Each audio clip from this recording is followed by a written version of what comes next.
And so when we eat food together as a family, it's not just, okay, let's get this into my stomach so I can survive the next day. It's let's sit down and let's celebrate God's goodness and let's remember and give thanks and celebrate it.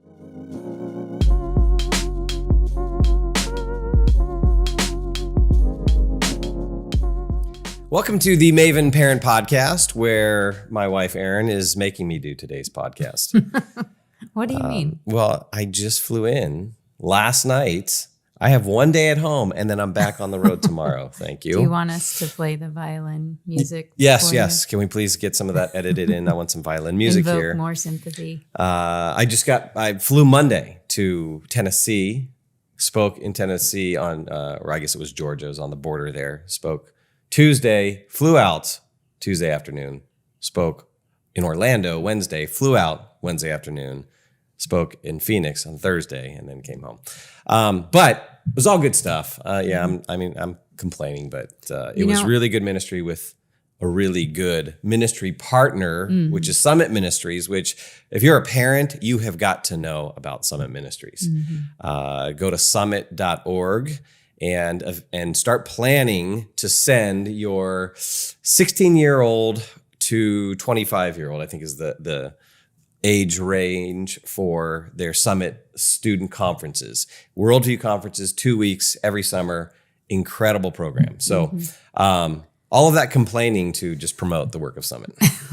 And all of that complaining just reminds me all that time you were gone, I was home with the kids. So I'm thinking, who's more tired? Should we? Touche. Good point, honey. Thank you for confronting my selfishness right here on camera. You're welcome. Right here over the live podcast or the podcast. I know I'm a sinner. I need grace. Don't we all?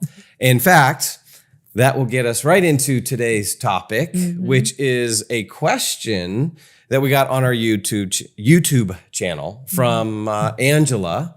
And she wrote this comment and really it's a cry for some help, which I know Angela is not the only one who's crying out for help on this topic. No. There are a lot of parents who want some help on this topic. Yeah, this is actually a topic over the years of parenting, we've gotten a lot of questions about how did you guys handle it? You've cried out for help on this topic. You've cried out to me. I have cried out for help many years ago when we were battling this topic with one of our kids. So, okay, let's read Angela's question and then dive into it. So Angela wrote in and said, "Can you help a desperate mother with the pickiest eater ever? When she was a toddler, I was so afraid of her choking that I didn't feed her enough variety. Now she's 7 and only eats a handful of things. I have tried everything you can imagine, forcing, bribing, coercion, rewards. I've cried about this and I just don't know what to do."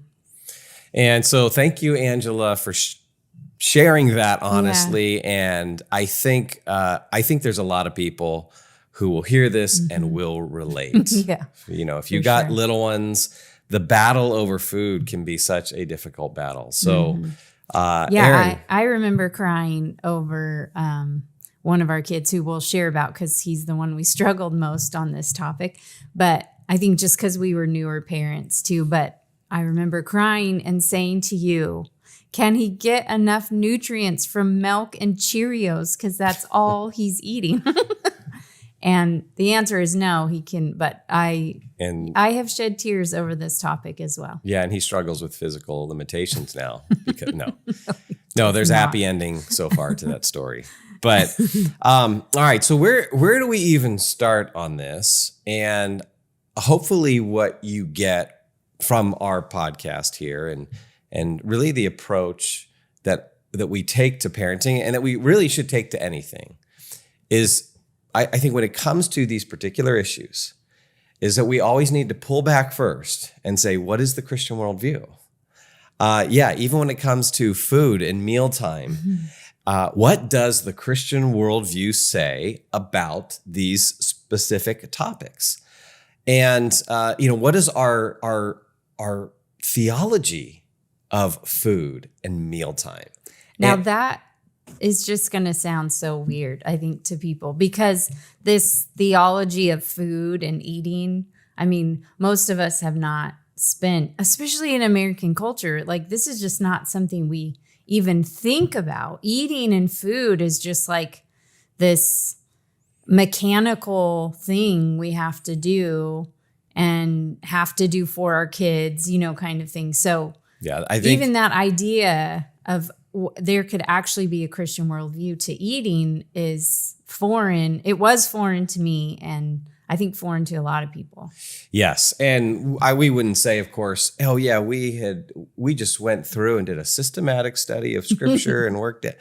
Yeah. It's over time we've developed these things. But what we're trying to do more and more as parents as we grow is to be more explicit about developing that and thinking through it. Because we want to know, what does scripture say? What's the biblical worldview, the Christian worldview about everything? And it's that idea that every single square inch of reality belongs to God. And so this, I think, when we step back here and do a theology of food and think through a biblical view of meals and, our kids eating, this might actually reframe the whole thing for us. So just, I think, to help people out there kind of think about this, maybe a place to start is simply going to an online Bible and doing a search for passages that talk about food. And, you can simply print out all of those passages and then go through them and see what emerges, and then highlight, passages or organize them into maybe kind of categories. Now, I know that's a little bit of work, but it's something we ought to do, because you think about it, food is such a huge part of our lives. We're typically doing 3 meals a day, every single day. So we're spending years around food. I want to highlight Isaiah chapter 55, verses 1 and 2 here, because I think this passage captures some of the theology that we've incorporated into our own family, and that has then shaped the culture of our family when it comes to food. Because I think you're right, we approach it in this very utilitarian way. We as Americans are overly pragmatic or overly practical, or just concerned about the utility of something. So we may not think this consciously, but unconsciously we approach food as, well, I got to eat food to survive. And that's it. But when we look at the biblical view, there's much more to it, right? So Isaiah 55 verse 1 says, "Come, all who are thirsty, come to the waters, and you who have no money, come, buy and eat. Come, buy wine and milk without money and without cost. Why spend money on what is not bread, and your labor on what does not satisfy? Listen to me, and eat what is good, and you will delight in the richest of fare." Now, of course, there's a larger context here, but I think one of the implications we can draw from this and other passages is just the, number one, the goodness of food, right? That food represents God's goodness to us. And when we eat, it can actually be a celebration of God's provision, his faithfulness. It's a celebration of God's good world. Right after each day of creation, he says it is good. So it's a celebration of God's good world. It's a celebration of our work, where we work, and the work of our hands produces the means to get food and put it on our table. So it's actually, a meal can be a very celebratory act, and that's what you get from this delight in the meal. And so you see that throughout Scripture as well. There's a delighting in food, and there's a feasting. Feasting is a very positive thing. And when we look at the history of the church calendar is filled with feasts, because feasts are often they can be celebratory. And so when we eat food together as a family, it's not just, okay, let's get this into my stomach so I can survive the next day. It's, let's sit down and let's celebrate God's goodness, and let's remember and give thanks and celebrate it. And so I think that's one of the things we've developed in our family, where we will invest, if you will, in good food. We will make things that we enjoy. We are getting even better in the kind of food that we make, and it becomes a real celebration with us and our kids. We will open a bottle of wine with our meals, and here, of course, I mean, God says buy wine. So for any of you who just heard that and said, "Uh-oh, alcohol alert." Christians, can they drink alcohol? Which actually we need to do a podcast on that. But let me just give you a quick little resource for those of you who may struggle with that and haven't developed a theology of alcohol. Here's a book, What Would Jesus Drink by Joel McDermott. We'll kind of take you through a theology of that. Yeah, I think what you're talking about here is the idea of creating a culture that has a biblical view of food and eating, which is incorporated in thankfulness, in stopping and remembering God's goodness, and making that a priority. And because it is a daily need of our human bodies to have food, we can incorporate this into the daily culture of our families. And I think that's why, I mean, I've talked a lot. I have even a talk that I give about prioritizing mealtime as a family. And part of it is for this reason, to stop, to remember, to give thanks, and then to spend time together bonding over food.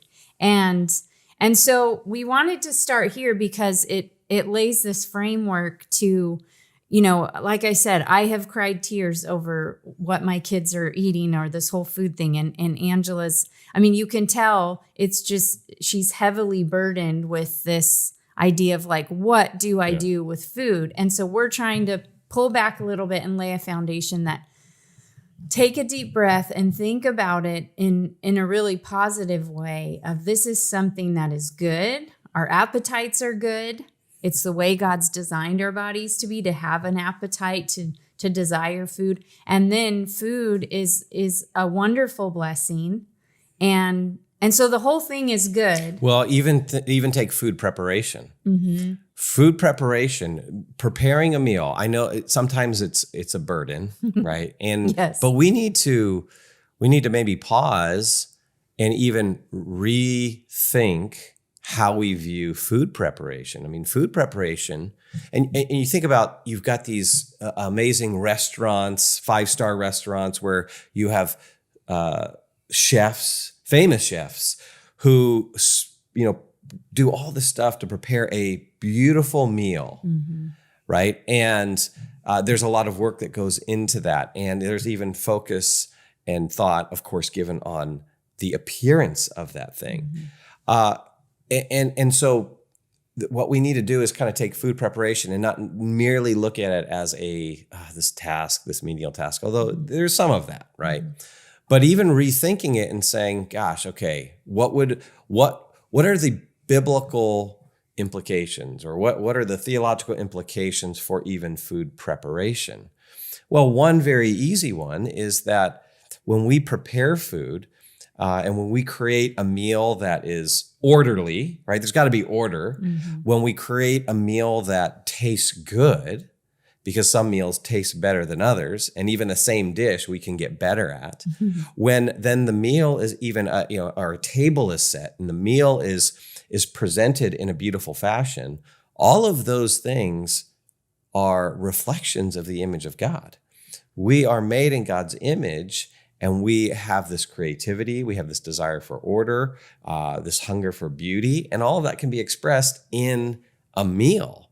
And so it helps you to see, and it really elevates the meal and helps you to see this thing that we do is not just for survival purposes, but that it's something holy. It's something that can be integrated into our faith. And so therefore, we want to develop a culture in our families that sees it that way, that approaches it that way, even from very young ages. And that right there can maybe be a major reset for families who would start approaching mealtime this way. And that larger culture will then reinforce some of the practical things that we want to get into in terms of helping us to navigate this issue. Yeah. And so, of course, there are other things that Scripture says. I mean, you look at something like Matthew 4, Jesus is responding to Satan in his temptation. of turning the stones into bread. And Jesus responds by saying, man does not live by bread alone, but by every word that proceeds from the mouth of God. So that would then inform our view of food, because you can, of course, you can overindulge in food. Food can become an idol. And so there's learning how to be content with whatever food is on the table. So all of that, we need to do all of that so that we have a proper biblical view of food preparation, meal times, all of this that then develops that within the culture of our family. Yeah, and I think that's been helpful for me as we've talked and learned more about this, and I guess for speaking personally, just developed a more biblical view of this, because being the main meal prepper in this house, now for how many years? Over 20 years. I'm really catching up. Yeah, you are getting better at barbecuing. Well, I've been good at, let's just be honest. I've been pretty good at it, Erin. Oh, brother. But this last year was transformed. Our last Father's Day, you got me this amazing gift. It's called a Traeger grill. Maybe the best investment of your life. Are you doing a Traeger commercial? I will. Well, if Traeger will sponsor this podcast, I'm fine with doing Traeger commercials. But I as an owner of a Traeger now, and seeing how it's transformed our family, really transformed our family, and helped us to appreciate God's goodness in much greater ways. But I still carry the weight of most of the meal prep. You do. I will publicly acknowledge that is true. So I can grow weary in this task of meal prep and planning and grocery shopping. And I've expressed that to you of like even now to go to the grocery store, I've asked you to do it more because it wears me down. But it helps to have this view of like, no, this is good. And I think as families, whoever does do the meal prep, even just in a practical way that night, that we stop and thank the person. Like you are very good at that with the kids. You'll say, you guys, look at all that mom did and made for us or whatever. And that helps me to feel like, okay, what I'm doing is good. It's not glamorous. It's not, always fun. It's work, but it's good. And so even bringing that perspective, I think, is helpful in these mundane tasks. Sometimes they feel mundane, and it can bring a joy to it that can be lost when we just do have this utilitarian view of like, I have to feed everybody tonight so that they can get their showers and go to bed. And it's just like you're tired, and it becomes very task oriented.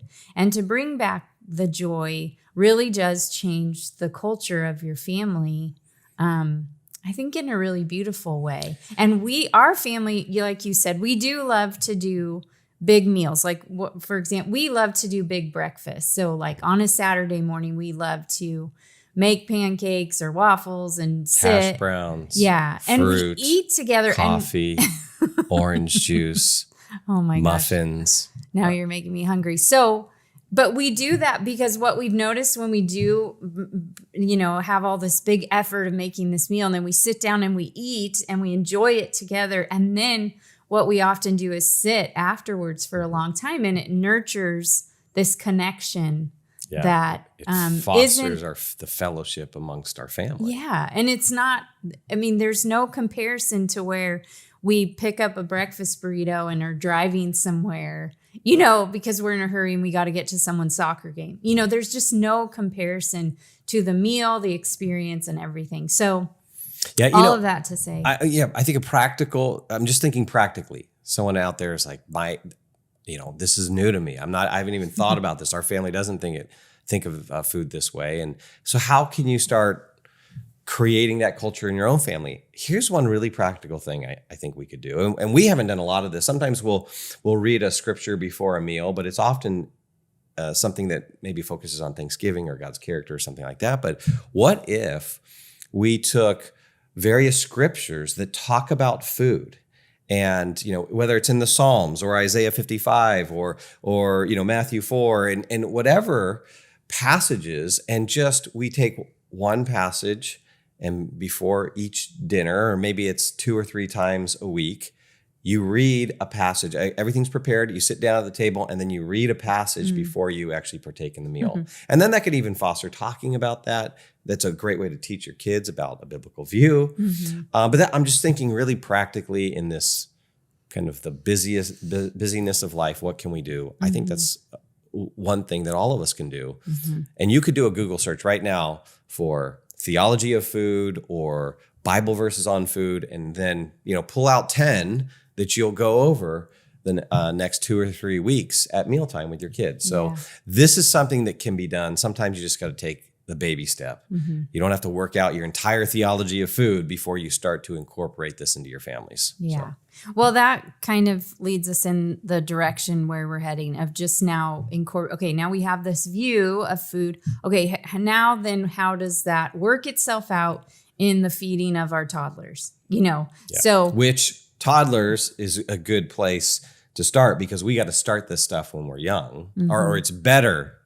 I don't want anyone to feel a little hopeless if they're like, hey, I've got teenagers now and they're picky eaters. No, it's never too late, but it certainly is easier to build this culture when your kids are young, even before you have kids, right? You want a theology of food. Yeah. Start young, and then this culture can carry as you have more kids and your family grows, and it has there's this momentum that you can really have as a family. Yeah. So just like our conversations on discipline, if you can start young, it is just very helpful. So, typically, I think where you want to start is when you think about the nursing baby. And now they need more than just milk. They need, some food. And as quickly as you can, you want to incorporate them into the foods that the family is enjoying. And so that means if it's your first one, whatever meals you're making for yourself, for you and your spouse, and grandma, whoever lives in the home, that you try to, as quickly as possible, have them eat what you're eating. Now, I think this has so many benefits, especially if you're eating healthy, but it has so many benefits. For one thing, of course, we've done the baby food thing, and, you buy baby food or you make baby food because they don't have teeth yet, so they can't chew. But as quickly as I could get them off of baby food, I did, mostly because it was just easier to mash up what we were eating and feed that to them.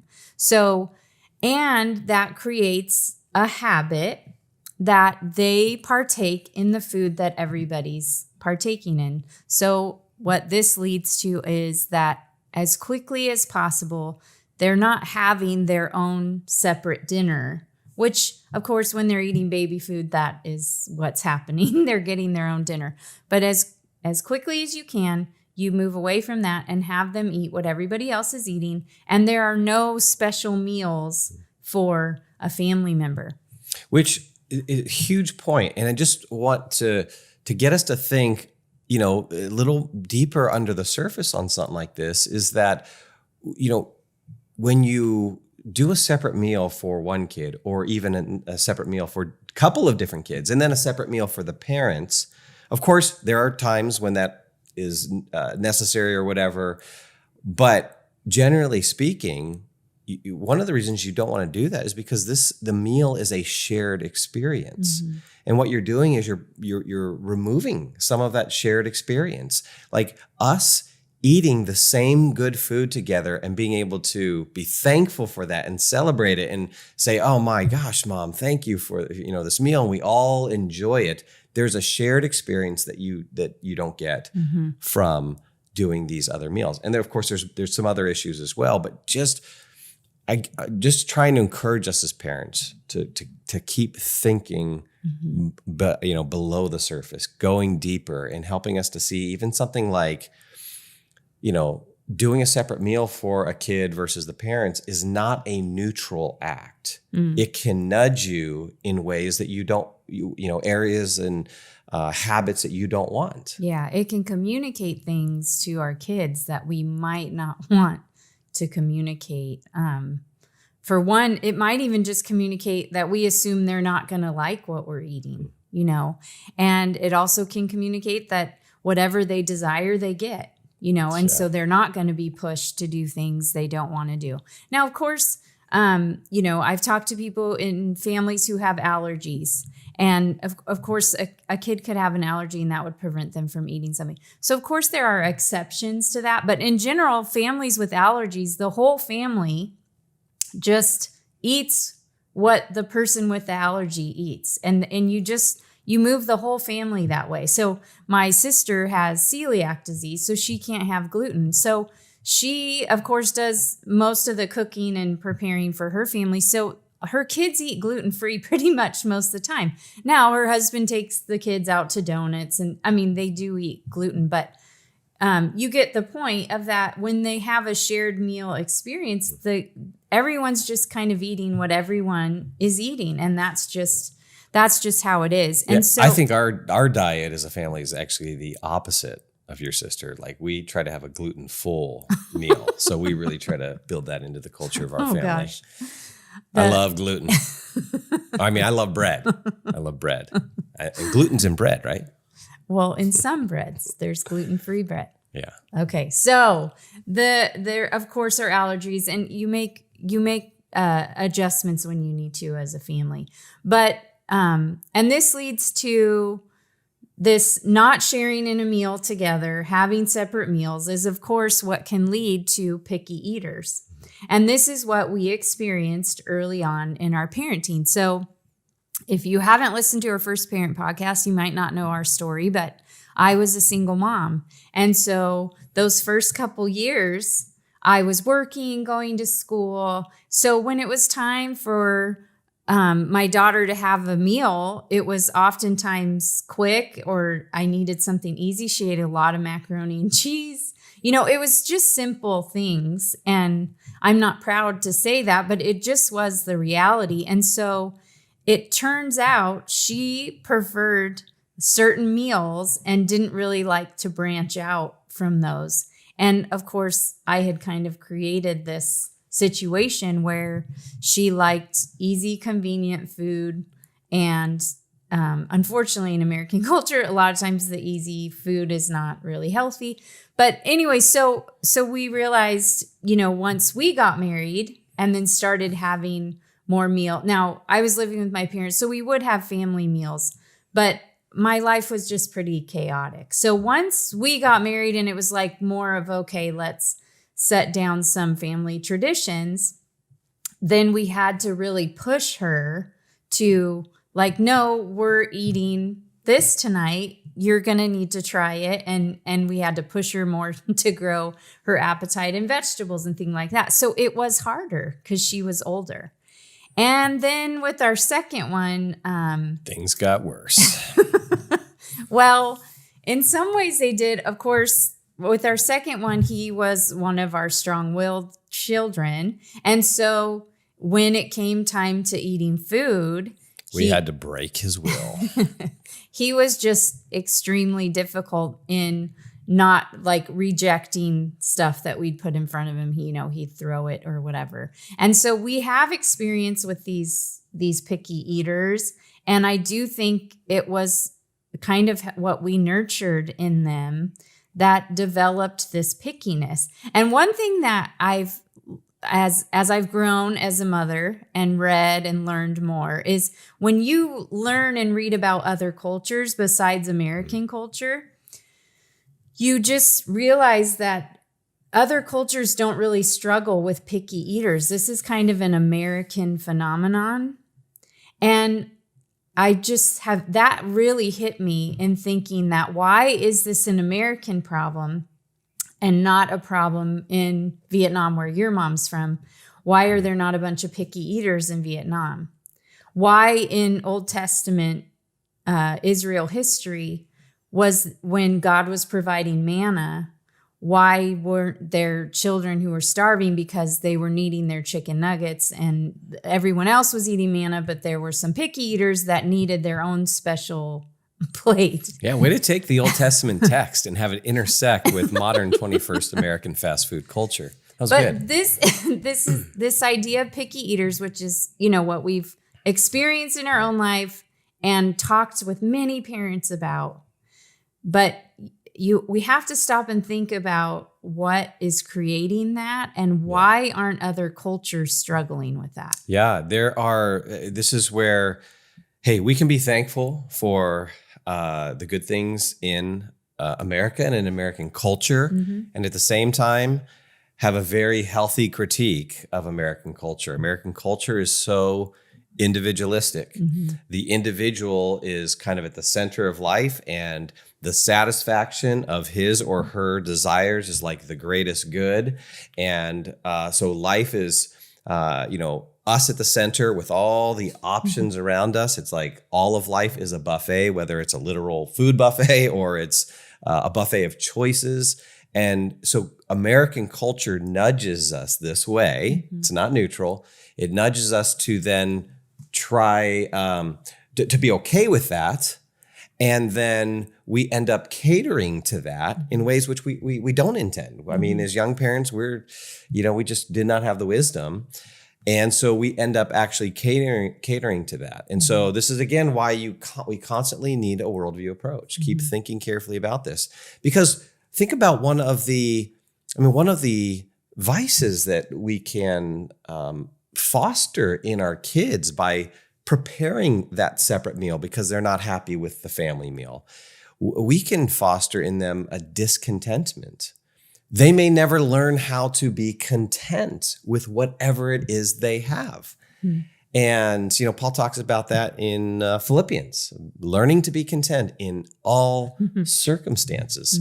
So, and that really is the cross-cultural thing that we're talking about. There isn't this worship of our own desires or catering to it the way American culture does. We really want to cater to everyone's individual desires. And there are problems that come with that. And I think this is what we saw in our kids, especially our first couple kids, and which just having more kids actually helped me to realize I can't possibly keep catering to all these children. I mean, now we have 5. So imagine if I had kept up this, okay, this one wants this one wants that. I would be a short order cook in the kitchen every day. And so even just having more kids kind of helped us work this. That was a good course correction. Just have more kids and then life gets better. That's the message. Have more kids, you realize all the mistakes you've been making and that will be a good teacher. But so it got to the point with our second one where I was done catering to him. He was about 2 years old. I had prepared a dinner that night that, the rest of us had eaten. He didn't want to eat it. And I was like, that's it. I'm done. And so I drew the battle line. So I wasn't going to make him a special meal. And if he wasn't going to eat it, that's fine. I was going to put it in the fridge. So I did that. I put it in the fridge. And then when he woke up the next morning, and he was stubborn enough that he went to bed and he didn't have dinner. That's an understatement. Which to parents can sound horrifying. We didn't feed him dinner that night. He went to bed. So he woke up in the morning. What? He had his milk. And then I pulled out the plate from the night before. And I figured he was hungry enough that he would eat it. And I heated it up and I put it in front of him and he didn't eat it. And so this went on. Every meal, I pulled it back out and heated it up. And going on to the next day. So all he had now was milk.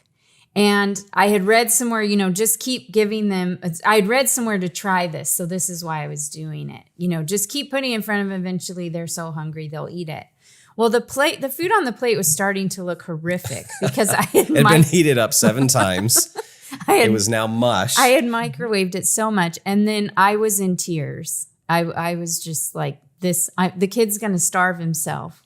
I'm going to get arrested. Like, this is going to turn out terrible. So I finally, through tears, I said, okay, no more. This isn't working. I'm not going to do this. So the next morning we woke up and I made breakfast for everyone. And I didn't heat up that plate. I threw all that stuff away.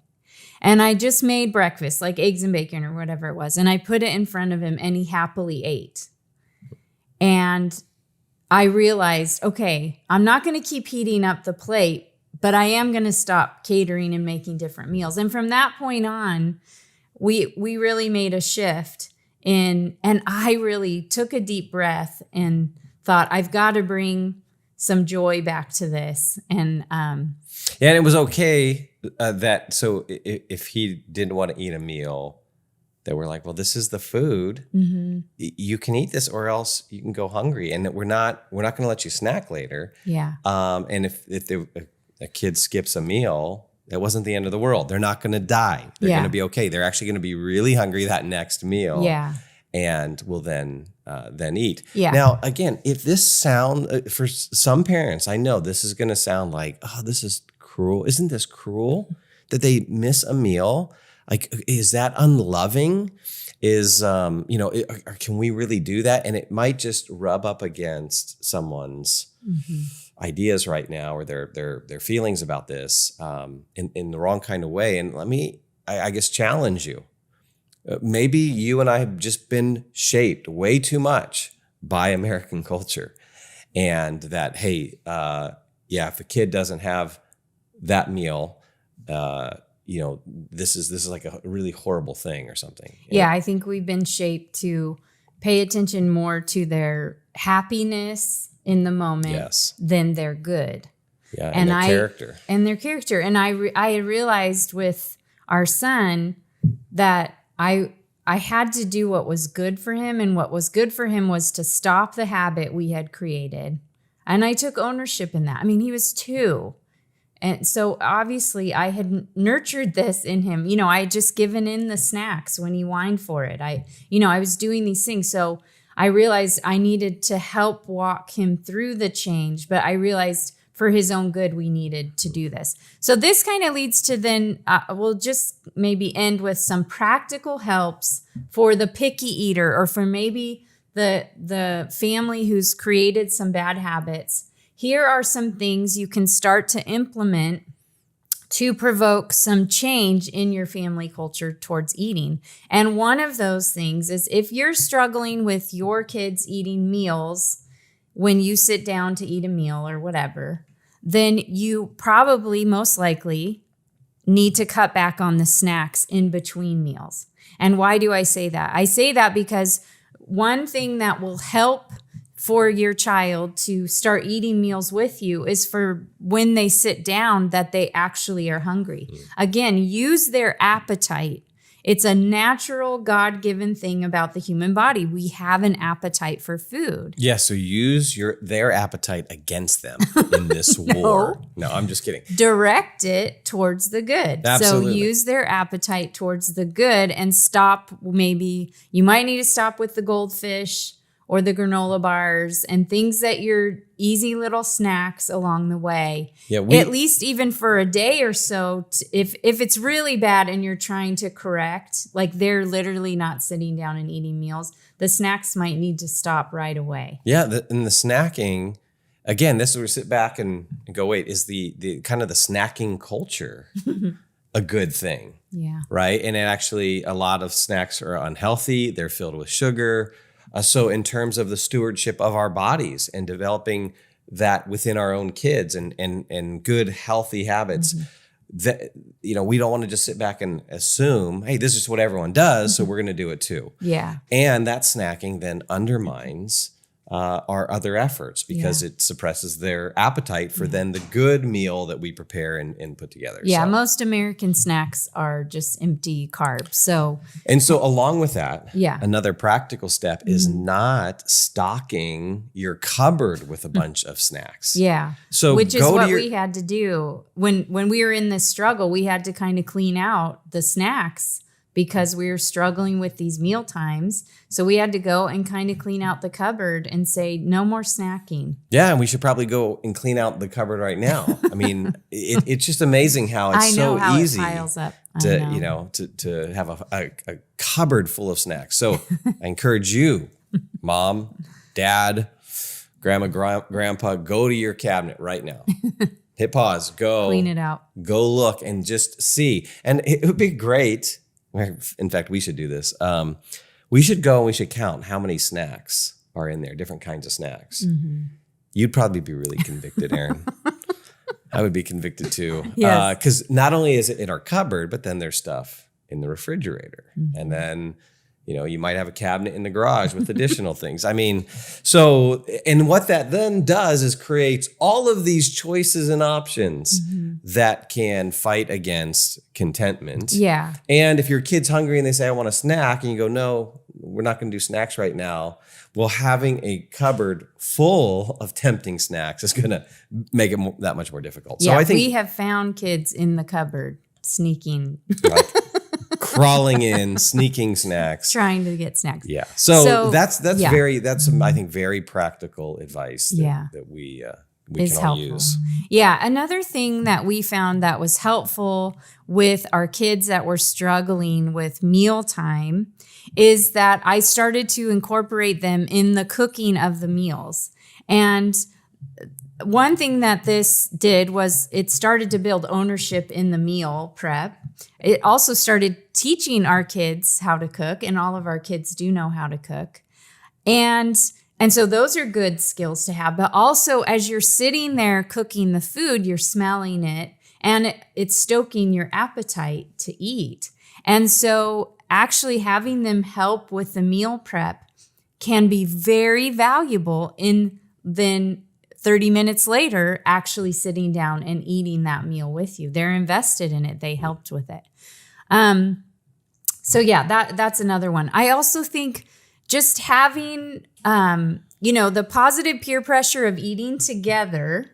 So they're seeing everyone else eat these foods, and you might need to have people over. Open up your home more, have people over, and you make a big meal, and they're now, so maybe you just have one kid, have people over, and then the peer pressure of, 6, 7 people sitting around the table eating is good. And it can provoke in them the next habit that I think is good of just having them try new foods. And of course, again, if you start this when they're young, it's so much easier because they have a natural curiosity. I mean, little kids put rocks and dirt in their mouth. So you can get them to put an avocado or a turnip or, all kinds of stuff they'll eat because they have a curiosity and they see everybody around them eating it. So of course, I personally it's would easier. rather put a rock in my mouth than a turnip. So, but hey, then that's the way you whatever were works trained. for you guys. So just having the culture of like, we try new foods. And I think too, this came to me just being married to you and having your mom who is Vietnamese from Vietnam, and our kids, when we would go to her house or when we would meet your parents and we'd go to Vietnamese restaurants or again, what she was cooking at home, our kids have grown up eating Vietnamese food and they love it.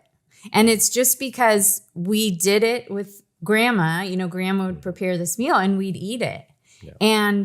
And that just opened my eyes to the fact that some of this stuff is culture, or it's American culture, and that our kids acclimate to the environment around them. And so we can, nurture their appetites towards all kinds of different things. Yeah. So just by exposure. Very practically then, let me just add to that, go have meals with different people of different ethnicities. Oh, yeah. I mean, that is actually a really good practical advice to see how other cultures approach food, how they view it. And so go find a Vietnamese family and go have dinner with them. And actually ask them to prepare pho. Oh, gosh. Do you guys like pho? Pho is amazing. Yeah, actually. And you like pho now. Yeah. And our kids do. And oh, yeah. I think that's a great idea. And eating foods from different cultures I got to clarify. What? Because some people are, what's pho? It's for some of you, it's pho. It's PHO. Just wanted to clarify for you ethnically less diverse people. So that's a great idea to eat food of different cultures. We've loved that.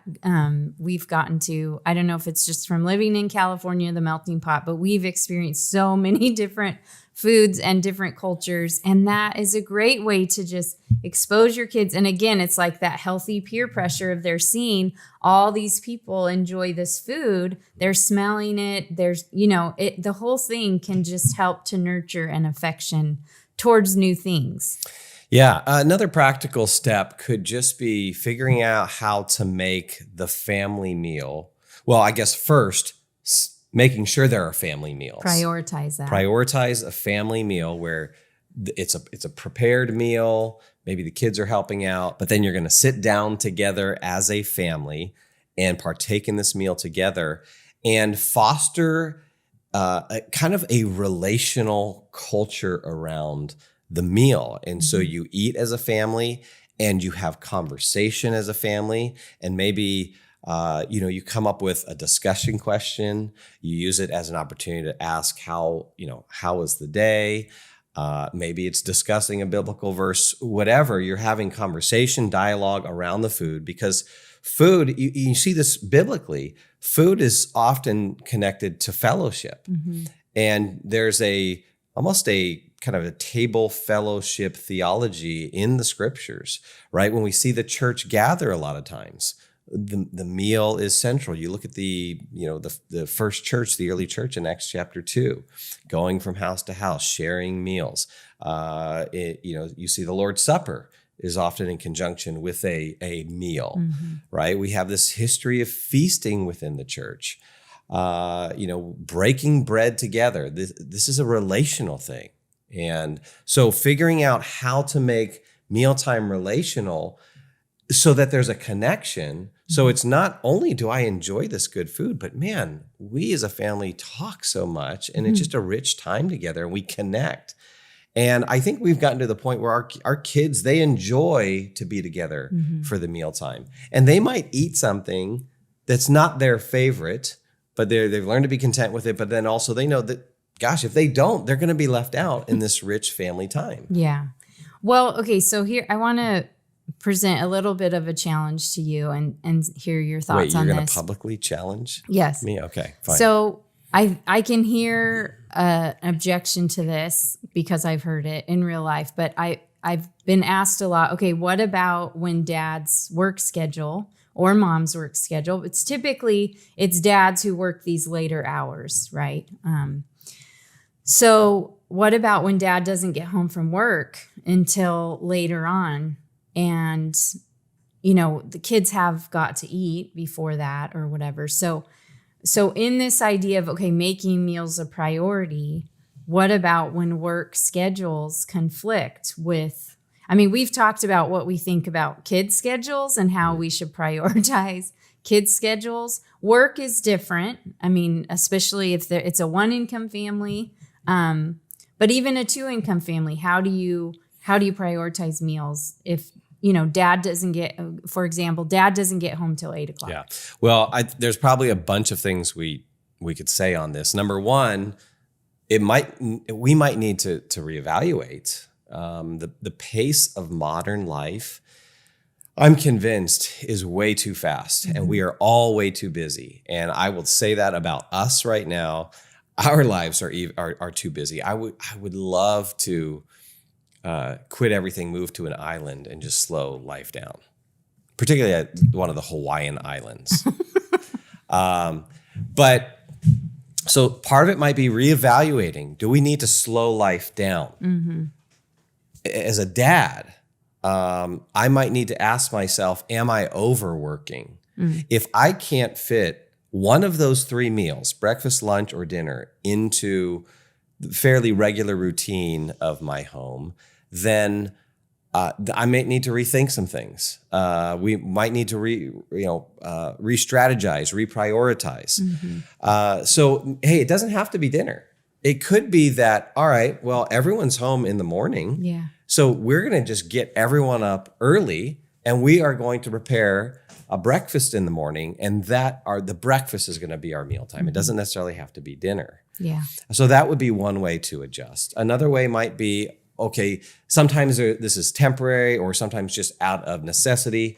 Dad has to take a job where he's traveling Monday through Wednesday or Monday through Thursday and is not there. So then Friday, okay, that's the time that dad's going to be here. And Friday nights, we're going to do everything we can to protect that. And we're going to have a feast Friday night, with, dad if he's traveling, or mom if she's traveling, whatever. So you adjust that way. Or maybe dad or mom can't get home until 6 o'clock, 6:30, 7 o'clock. So maybe you say, okay, we'll do a little snack at 5, but then we're going to do the big meal because it's so important. We're going to hold off and do the big meal later when mom and dad are all home, and we can join in this because it's that big of a priority for us. So it seems to me there's lots of different ways that we can adjust on that. Yeah, I've even thought and told parents, yeah, if dad can't get home till 7, you have little ones that are starving by 5 o'clock. Well, then maybe you feed them. But then when dad gets home, then heat up dad's plate. He sits at the table and eat, but everybody else comes back to the table. And maybe that's when you do a dessert of strawberries and blueberry, so everyone's kind of eating together. But yeah, I think your point about prioritizing it goes for the parents as well, and figuring out, like, we understand the difficulty of making ends meet, but you have children for a certain amount of time in your home and then it stops. And so during those years, you just sacrifice to have those meals together as much as you can, and make it a priority, even mom and dad. Yeah. So and I think as we've created that culture in our family, that's actually going to serve us once the kids are gone. Because when then we gather together as a family, when the kids are older, when they're married and have their own spouse and they have their own kids, the gathering together back as a family, I know, will be centered around so many good meals and feasts together. And that'll just be a rich part of the tradition. So let's just wrap this one up with the encouragement that if you are listening to this and you think, wow, our culture of feeding our kids is quite different. We eat around the TV. We eat at all different times. Maybe we eat all different things, or whatever it is. Our encouragement to you would just be to start taking one step in the direction of healthy habits as a family towards this. So if you do eat at all different times, then work towards changing that and saying, nope, we're going to eat together. Yeah, you might think, you might just be a little overwhelmed here. Yeah. But we're talking about a culture that develops over time. So just have some proper perspective on that this is not something that will happen tomorrow. And so instead of being paralyzed and going, oh, there's so much I've done wrong, or there's so much I need to do. All right, start with one step. Yeah. So maybe it's starting with one scripture. Maybe it's starting with scheduling 2 meals per week. Maybe it's starting with eliminating snacks. Just take one of those or 2 of those. You don't have to do the whole thing, and start there. And that's something that's doable. And then we're moving, we're making progress, and we're giving ourselves some grace. Yeah, because habits take, I mean, they say 6 to 8 weeks of really working at it. So pick one, even if you all sit down together and you're eating different things. Maybe you just start with that habit of sitting down together, and don't worry about the eating different things yet. Just start, one of those. And I think lastly, I just wanted to say a good resource on this that I found a couple years ago. It's a book called The Happy Dinner Table. And who's the author? Her name is Anna Midgen. Yeah. It's like pigeon, but with an M. Yes. And we could put the link in the show notes to the book, but The Happy Dinner Table, The Path to Healthy, Harmonious Family Meals. And she has a lot of really good content in here, just and all kinds of practical tips too, of just starting to see mealtime as a blessing and not a burden. And I learned a ton from this book too. So yeah, it'll help us. It'll help us develop a Christian view of meals. And then a question like Angela's, which we all have struggled with, picky eaters, is put into that larger framework. And you can see, I think, after looking at that larger biblical view, how that helps us to answer then the practical questions.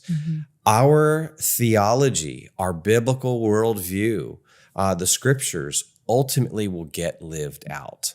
And that's what we're trying to do. And in all of this, then God becomes, or we recognize more so how God is sovereign over everything, even our meal times. Maven exists to help the next generation know truth, pursue goodness, and create beauty for the cause of Christ. To find out more, check out maventruth.com.